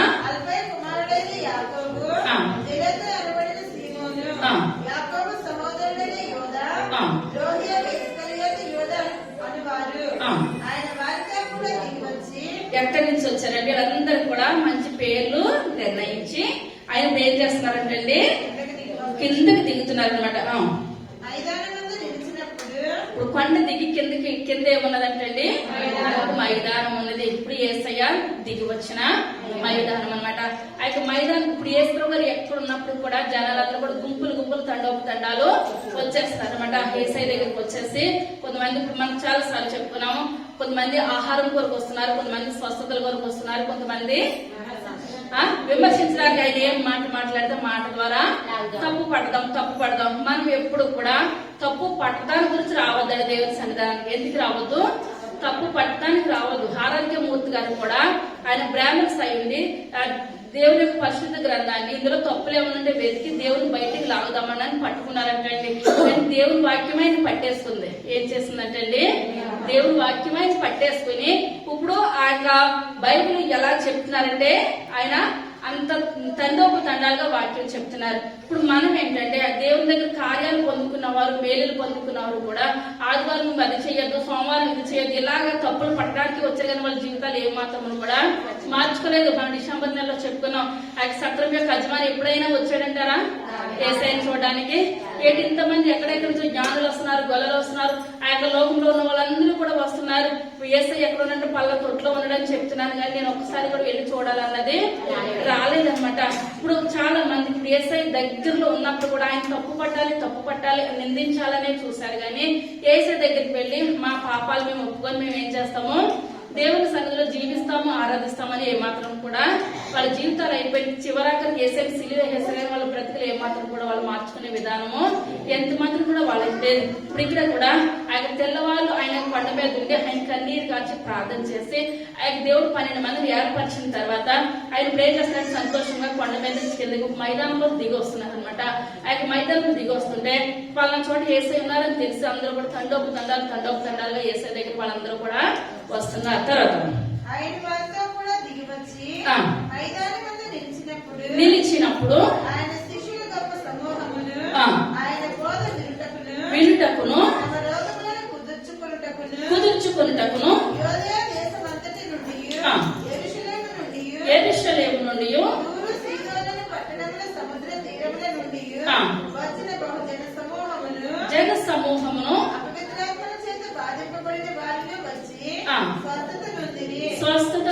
యెహోవా ఆయనలో నుండి బయలుదేరి ఆ. అందరినీ స్వస్థపరచుచుండెను గనుక ఆ. జనసమూహమంతయు ఆయనను ముట్టవలనని యత్నము చేసెను. ఆ. అంతటా ఆయన తన శిష్యులతోటి పారచూచి ఇట్లనెను, ఇట్లనను పేదలైన మీరు పేదలైన మీరు ధన్యులు, ధన్యులు, దేవుని రాజ్యము మీది. ఆ. ఇప్పుడు ఆకలిగొనుచున్న మీరు ధన్యులు, ఆ. మీరు తృప్తిపరచబడుదురు. తృప్తిపరచబడదరు, ఇప్పుడు ఏడ్చుచున్న మీరు ధన్యులు, ఆ. మీరు నవ్వుదురు. నవ్వుదురు. మనుష్య కుమారుని నిమిత్తము ఆ. మనుషులు మిమ్మల్ని ద్వేషించి వెలివేసి ఆ. నిందించి మీ పేరు చెడ్డదని కొట్టివేయనప్పుడు ఆ. మీరు ధన్యులు. మీరు ధన్యులు. ఆ దినమందు మీరు సంతోషించి గంతులు వేయుడి. ఆ. ఇదిగో మీ ఫలము పరలోకమందు గొప్పదై ఉండును. ఆ. వారి పితరుల ప్రవక్తలకు అదే విధముగా చేసిరి. చాలండి. ఇప్పుడు ఇదంతా కూడా దేవుడు ఆ కొండ మీద నుంచి దిగి ఒక మైదానంలో కూర్చొని అక్కడ ప్రజలందరూ కూడా బోధిస్తున్నారు. చాలా మంది వచ్చి ఆయనకున్న బాధ వేదన అందరూ కూడా ఏసైతో చెప్పుకుంటుంటే, అయ్యా బీదలైన మీరు ఎటువంటి వారండి? ధన్యులు, పరలోక రాజ్యము ఇదే. అనుకుంటున్నాం మనకి ఏది లేదు ఈ లోకంలో ఏది ఉన్నా పట్టుకెళ్ళేది ఏది కూడా లేదు, కానీ దేవుని కలిగిన మనమే ధన్యులు. దేవుని నామానికి వదనాలు. ఎవరు ధన్యులు అండి? దేవుని కలిగి ఉన్న మనమే ధన్యులు. అంతకుమించి మనం కోటేశ్వర్లో పట్టుకెళ్ళిపోతారంటారా? పట్టుకెళ్ళేది ఎంత మాత్రం కూడా లేదు. మనం దేవుని సన్నిధిలో ఎన్ని గంటలు ప్రార్థన చేస్తామా, ఎన్ని గంటలు వాక్యం చదివామా, మనం ఎంత దేవుని స్తుతిస్తున్నామా అన్నదే మనకు కావాలి. కానీ లోకంలో ఏది కూడా మనకు వద్దు. ఇప్పుడు అంటున్నారు దేవుడు పరలోక రాజ్యం ఎవరిదండి? ఇదే. సమయం ఉంది కదా, ఇంకొక మైదానం చెప్తున్నాను. యెహెజ్కేలు గ్రంథము 3వ అధ్యాయము 22వ వచనం. అక్కడ యెహోవా హస్తము నా మీదకి వచ్చి నీవు లేచి మైదాన భూమికి వెళ్ళుము. నీవు లేచి ఎక్కడికి వెళ్ళిపోవాలంటే మైదాన భూమికి వెళ్ళము. అక్కడ నేను నీతో మాట్లాడదునని ఆయన నాకు సెలవిచ్చెను. చాలండి. ఇప్పుడు ఏంటంటే ఇప్పుడు ఎక్కడ మాట్లాడుతానంటున్నారండి? యెహెజ్కేలు గారితో దేవుడు మైదాన భూమికి వెళ్ళాం. ఇప్పుడు మనం మైదానంలో ఉంటేనే మాట్లాడతారా? దేవుడు ఇంట్లో ఉంటే మనతో మాట్లాడరా? ఎక్కడైనా ఎందుకు మాట్లాడతారు? మరి స్పష్టంగా చెప్తున్నాడు కదా దేవుడు, నేను మైదానంలో ఉంటేనే నీతో ఏం చేస్తాను? మాట్లాడతాను, లేకపోతే నేను ఏం చేయను? మాట్లాడను. మోషేతో ఎక్కడ మాట్లాడేదండి? కొండ మీద. మోషేతో సీనాయి పర్వతం మీద మాట్లాడాడు. సమూయేలు గారితో శీలోహు మందిరంలో మాట్లాడాడు. దేవుడు ఎక్కడైనా ఎప్పుడైనా మాట్లాడతాడు. ఆయన సమయం సందర్భం అన్నది ఏ మాత్రం కూడా లేనే లేదు. కానీ ఒక్కొక్కసారి మనకి దేవుడు పలానది, నువ్వు పలానా చోటుకి వెళ్ళు, నేను ఆ విధంగా ఆశీర్వదిస్తాను, పలానా చోటుకి వెళ్ళు ఈ విధంగా. ఇప్పుడు అబ్రహాం అక్కడ ఉంటే ఆశీర్వదించడా? మనం లేచి వెళ్ళిపోని ఎందుకన్నాడు? మనం మాట వింటామా వినమా? ఎందువల్లంటే మనకి పుట్టుకలో నుంచి వచ్చింది ఏంటండి? మాట వినకపోవడం. ఇప్పుడు తల్లిదండ్రులు అంటారు, అమ్మ ప్రొద్దుడే లేసి ప్రార్థన చేసుకోమ్మా అంటారు. ఏ దేవుడు సాయంకాలం వినడా అంటారు పిల్లలు. ఏమంటారండి? ఎప్పుడైనా వింటాడు, కానీ మనం మొట్టమొదటి స్థానం ఎవరికి ఇవ్వాలి? దేవునికి. దేవునికి ఇచ్చిన తర్వాతనే మన మిగిలిన పనులు మనం ఏం చేయాలి? చక్క పెట్టాలన్నమాట. మరొక దినాన్ని దేవుడు మనకి ఇచ్చాడంటే కృతజ్ఞత ఎవరికి చెప్పాలండి? దేవునికి చెప్పాలి. కానీ ఇక్కడ యెహెజ్కేలు గారితో ఏ మైదానానికి వెళ్ళమంటారండి దేవుడు? నీవు లేచి మైదాన భూమికి వెళ్ళుము, మాట్లాడుదనని చాలేదు. ఇప్పుడు ఇర్మియా ప్రవక్త ఎన్ని సంవత్సరాలు ప్రవచించాడండి? ఇర్మియా భక్తుడు 40 సంవత్సరాలు ప్రవచించాడు. యెహెజ్కేలు భక్తుడు 22 సంవత్సరాలు ప్రవచించాడు. ఎలా ప్రవచించాడండి? 22 సంవత్సరాలు. ఇప్పుడు ఏంటంటే ఇప్పుడు పెద్ద ప్రవక్తలు ఎంతమంది? ఎవరెవరు? యెషయా, ఇర్మియా, యెహెజ్కేలు, దానియేలు, నలుగురు పెద్ద ప్రవక్తలు. అంటే పెద్ద పెద్ద పర్సనాలిటీలు, పెద్ద పెద్ద హైట్ వెయిట్ కాదు. ఎక్కువ సంవత్సరాలు ప్రవచించిన వారిని పెద్ద ప్రవక్తలు అంటారు. తక్కువ సంవత్సరాలు ప్రవచించిన వారిని చిన్న ప్రవక్తలు అంటారు అనమాట. ఇప్పుడు ఇతను పెద్ద ప్రవక్త, చిన్న ప్రవక్త? పెద్ద ప్రవక్తే. 22 సంవత్సరాలు ఆయన ఏం చేస్తాడు? దేవుని కొరకు వాడబడ్డాడు, ప్రవచించాడు అనమాట. బహుశా బబులోనికి వెళ్ళినప్పుడు కూడా దానియేలుతోటి యెహెజ్కేలు గారు చెరలో ఉన్నారు. చెరలో ఉండి ఇశ్రాయేల్ ప్రజలు ఏం చేస్తారండి? బలపరిచేవారు. మళ్ళా దేవుడు మళ్ళీ ఎక్కడికి పంపించేస్తాడు? యెరూషలేము పరలోకం పంపించేస్తాడు కనుక మనం ఎలా ఉండాలి? దేవుని కొరకు ప్రార్థన చేయాలి. మనం ఏం నిరీక్షణ మనం ఏమాత్రం కూడా కోల్పోవద్దు. ఐగుప్తుల ఇశ్రాయేలు ప్రజలు ఎలా ఉన్నాడు? బయటికి రప్పించాడు. మనల్ని కూడా దేవుడు ఏం చేస్తాడండి? బయటికి రప్పిస్తాడు. కానీ ఎహెజ్కేలు గారికంటే దేవుడు ఇలా రమ్మని మనని చిన్న ఒక మాట చెప్పాడండి. ఏమని చెప్పాడంటే, ఇప్పుడు మనం అనుకుంటే దేవుడు రమ్మన్నాడు అని అంటే, ఇప్పుడు మనకి చుట్టాలు వచ్చారు అనుకోండి, మంచి చుట్టాలు, మనకు కావాల్సిన చుట్టాలు, మనకి వాళ్ళు వస్తే మనకి ఏదైనా మేలు చేస్తారని చుట్టాలు వస్తే మనం ఎలాగ ఆశిస్తాం? వెళ్ళేటప్పుడు ఏదైనా చేతిలో డబ్బులు పెడతారేమో. పాలన వాళ్ళు వస్తున్నారంటే ఏమన్నా తినడానికి పట్టుకొస్తారేమో. తిట్టి వాళ్ళు వస్తున్నారంటే అమ్మో ఇది అక్కడ ఉండాలి, అది ఇక్కడ ఉండాలి, ఇది అక్కడ ఉండాలి. ఎందువల్లంటే టెన్షన్ అనమాట. వాళ్ళు పట్టుకోవాలంటే ఏదైనా తప్పును వాళ్ళు పట్టుకుంటారు అనమాట. ఇప్పుడు ఎహెజ్కేలు గారు కూడా నువ్వు పలానా మైదానానికి రమ్మనమని దేవుడు ఎహెజ్కేలు గారితో చెప్పినప్పుడు ఎహెజ్కేలు గారు వీళ్ళందరూ కూడా దేవుని ఆశించి ఏది ముందుకెళ్ళలేదండి. వీళ్ళ కష్టాలనే ఏం చేస్తారు? కష్టాలు కొలుగులోనే వెళ్ళారు కానీ నష్టాలు అది వాళ్ళ సుఖాలు గుండా పూల పాన్పుల మీద ఏది కూడా పరిచర్య చేయలేదు. కానీ దేవుడు చెప్పిన మాటను బట్టి ఎహెజ్కేలు గారు అక్కడికి వెళ్ళారు. అక్కడికి వెళ్ళినప్పుడు ఇప్పుడు దేవుడు ఒకటే మాట అంటున్నాడు. ఏమనంటే ఎహెజ్కేలు గారితో, ఎహెజ్కేలు నువ్వేం చేస్తావంటే ఎడమ ప్రక్కన 390 రోజులు పడుకోవాలి. మనం ఎటు పడుకోకూడదంటే అటు పడుకోవడానికి ఇష్టపడతాం కానీ నువ్వు ఎటు పడ్డానికి పడుకోవాలంటే మనం ఒకవైపు ఉండిపోతాం తెల్లవారులోను. కానీ ఇప్పుడు ఎన్ని రోజులండి? 390 రోజులు అంటే ఎన్నాళ్ళు పడుతుంది? సంవత్సరానికి ఎన్ని రోజులు? 365. ఇప్పుడు వీటికి ఎంత చెప్పాడు దేవుడు? సంవత్సరానికి ఎక్కువ అనమాట. 13 నెలలు. ఇప్పుడు ఏమన్నాడంటే నువ్వేం చేస్తావు? ఎడమ పక్కనే పడుకో. ఎందువల్లంటే ఎవరు చేసిన పాపానికంటే ఇశ్రాయేలు ప్రజలు ఏమాత్రం కూడా మాట వినట్లేదు కదా. వాళ్ళ మాట వినట్లేనందుకు నువ్వు ఎలా పడుకోవాలి? ఎడమ పక్కే. నువ్వు ఈ 390 రోజులు కూడా నువ్వేమాత్రం కూడా కుడి పక్కకు గానీ ఎల్లకితరా గానీ తిరగేసి మరగేసి పడుకోవడానికి ఏమాత్రం కూడా వీలు లేదు అని చెప్పినప్పుడు ఎహెజ్కేలు గారు అన్నారు, అయ్యా నువ్వేది చెప్తే అదే వింటాను. మళ్ళీ నేను ఇంకొక మాట చెప్తున్నాను అన్నాడు దేవుడు. మళ్ళీ ఇంకొక ఆప్షన్ ఏదన్నా ఎహెజ్కేలు గారికి ఇస్తారేమో అని ఎదురు చూస్తూ ఉంటుంటే ఇంకోటి చెప్పి ఎహెజ్కేలు మరి ఎడమ పక్కన 390, కుడి పక్కన ఇంకా మనకు అవకాశం ఉంది కదండి. ఆ కుడి పక్కన నువ్వేం చేస్తాను? 40 రోజులు పడుకోవాలి. ఏం చేయాలండి? 40 రోజులు. ఇదెవరు పాపం అంటే యోదావరి పాపాన్ని భరించడానికి. ఎవరు పాపాన్ని భరించడానికి? గోదావరి పాపాన్ని భరించడానికి. అప్పుడు మనం అనుకోవచ్చు, మన ఇంట్లో ఒక్కొక్కసారి భర్త అనేది కుటుంబాన్ని మోసే బాధ్యత నాదేనా, నా జీవితం అంతా ఇలాగే వెళ్ళిపోవాలని అనుకుంటే కుటుంబం వెళ్తుందంటారా? ఇప్పుడు స్త్రీ అనుకోవచ్చు, చీకటితో లేచి చలికాలం లేచి బాక్సులు ఎక్కాలంటే అసలు నీటిలో చేయి పెట్టడానికే అల్లుకుపోతున్న స్థితిలో గిన్నెలు ఇదంతా చెయ్యాలంటే ఎంత కష్టమైన పని అండి. స్త్రీ అనుకుంటుందా నాకేం పట్టిందా అంటే అవుతుందంటారా? ఏమాత్రం కూడా అవుతుంది. ఇదంతా కూడా ఎవరి గురించి చేస్తున్నాం అంటే మన కుటుంబం గురించి, మన బిడ్డల గురించి. ఓపిక రాకపోయినప్పుడు కూడా ఓపిక తెచ్చుకొని మనం ఏం చేస్తున్నాము కనుకనే మగవాళ్ళ పని మగవాళ్ళు చేస్తున్నారు, ఆడవాళ్ళ పని ఆడవాళ్ళు చేస్తున్నారు. కానీ కుటుంబం ఏం చేస్తుందండి? ముందుకెళ్తుంది. కానీ ఎవరు చేసిన పాపానికి ఈయన భరించాలి. ఇప్పుడు ఇశ్రాయేలు ఎవరో పాపం చేస్తే కుడివైపున పడుకోవాలంటే, ఇప్పుడు ఎడమవైపున పడుకోవాలంటే కష్టం అనిపిస్తుంది అంటారా? ఇప్పుడు దేవుడు కనుక ఆయన మా పాపాలను ఆయన భరించాడు.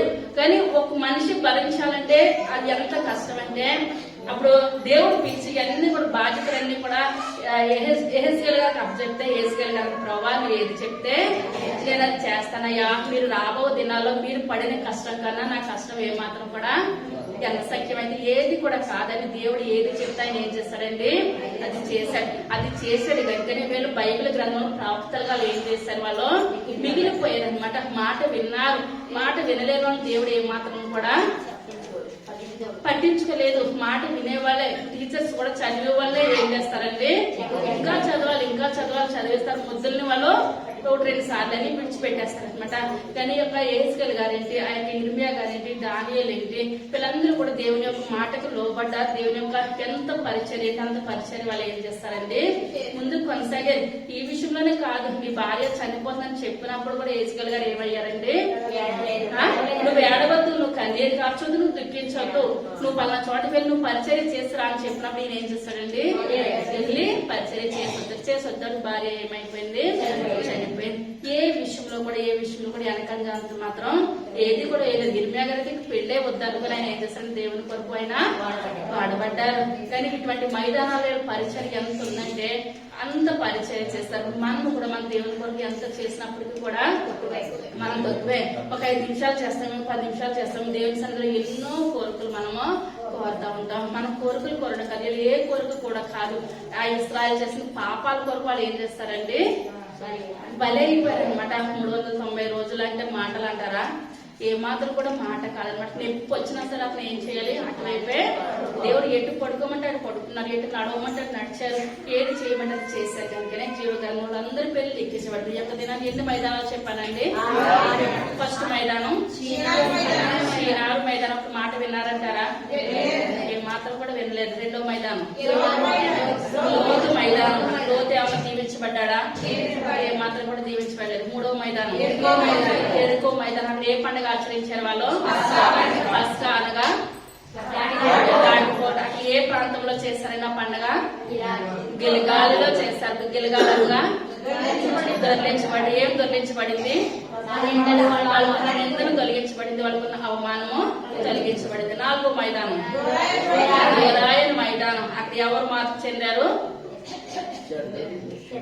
వాళ్ళని చూసి ఎవరు మార్పు చెందారు, రాజు అంటే మొత్తం లోకం అంతా కూడా ఎవరు నమ్ముకున్నారండి, యేసయ్య తప్పించి వేరే దేవుడు అంటే ఈ లోకంలో లేడు. తర్వాత మైదానం యేసయ్య దిగి వచ్చిన మైదానం. స్వస్థత కార్యాలు జరిగినాయి అంటారా, జరిగినాయి. లాస్ట్ మైదానం మనం చెప్పుకున్న మైదానం మైదానం. ఆ మైదానంలో ఏసుకెళ్ళి పిలిచి ఆయన ఏమన్నా బంగారం, వెండి, డబ్బు ఏమైనా ఇచ్చేస్తారంటారా, ఏది కూడా ఇవ్వలేదు. కానీ కొన్ని నిబంధనలు చెప్పినప్పుడు ఏసుకెళ్ళి గారు ఏం చేస్తారండి, నిబంధనలన్నీ పాటించారు. మనం కూడా ఈ యొక్క 2026 సంవత్సరంలో ప్రభావ వాళ్ళు ఏది ఆశించుకునేంత పరిచర్య చేస్తారు. నేను కూడా మీ యొక్క సన్నిలో వాడబడే కృపను నాకు దయచేయండి.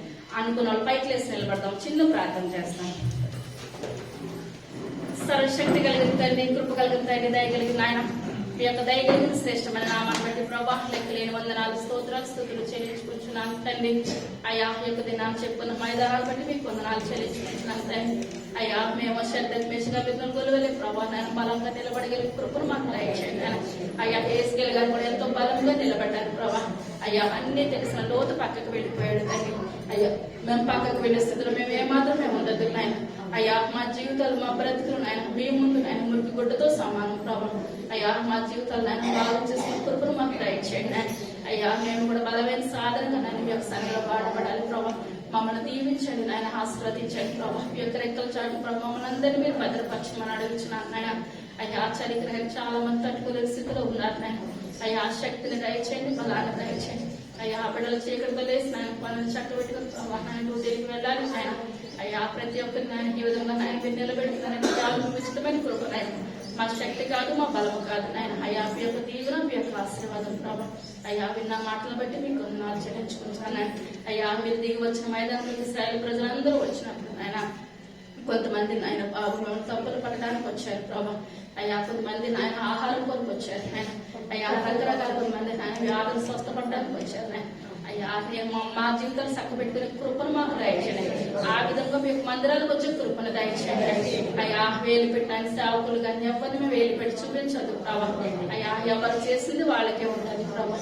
అయ్యా దీవెనకరమైన జీవితాన్ని, ఆశీర్వాదకరమైన జీవితాన్ని దయచేయండి. అయ్యా హేస్కేల్ గారు అయితే నా ఇశ్రాయేలు ప్రజల గురించి వారి పాపం గురించి ఆయన తానే నలగొట్టబడ్డాడు ప్రభావం. అయ్యా మేము మీ కొరకు పనిచేసే భారమైన కృపను మాకు దయచేయండి ఆయన. అయ్యా దీవెనకరంగా మేము వాడపడాలి ఆయన, ఆశీర్వాదకరంగా మేము వాడపడాలి ఆయన. అయ్యా వచ్చిన ప్రతి ఒక్క కుటుంబాన్ని ఆయన పేరు పేరు చొప్పున దీవించండి ఆయన, ఆశీర్వదించండి. మీ యొక్క రెక్కల చాటు ప్రవాహం మాకు నాయన భద్రతను దయచేయమని అడుగుతున్నాను నాయన. విన్న వాక్యాన్ని మా హృదయగా పోనవద్దు ప్రభావ. మా హృదయాల్లో భద్రపరచని కృపను దయచేయండి. మా పిల్ల తరతరాలు నాయన మేము చెప్పగలిగే గొప్ప ధన్యతను మాకు దయచేయండి. అయ్యా నాయన ఎంతకాలం ఎలా బ్రతుకున్నది కాదు కానీ ఇక్కడి నుంచి ఆయన మీకోసం బ్రతికే అందరికీ దయచేయండి. వీటి వల్ల విశ్వాసం కలుగుతున్నారు నాయన. మీ యొక్క వాక్యం విన్నాం ప్రభావ. అయ్యా గొప్ప విశ్వాసాన్ని అందరిలో పుట్టించండి. మీ కొరకు పాడుపడగలిగే పాత్రగా ప్రభావంలో ఆడుకోండి. మీ చిత్తమైతే మీ యొక్క రాకడాల్సినదే మరొక సంగతి కలుసుకుని గొప్ప కృపను ధన్యతను అందరికీ దయచేయమని సరిగా రాబోచుని యేసయ్య నామమున పెట్టుకుంటున్నాము.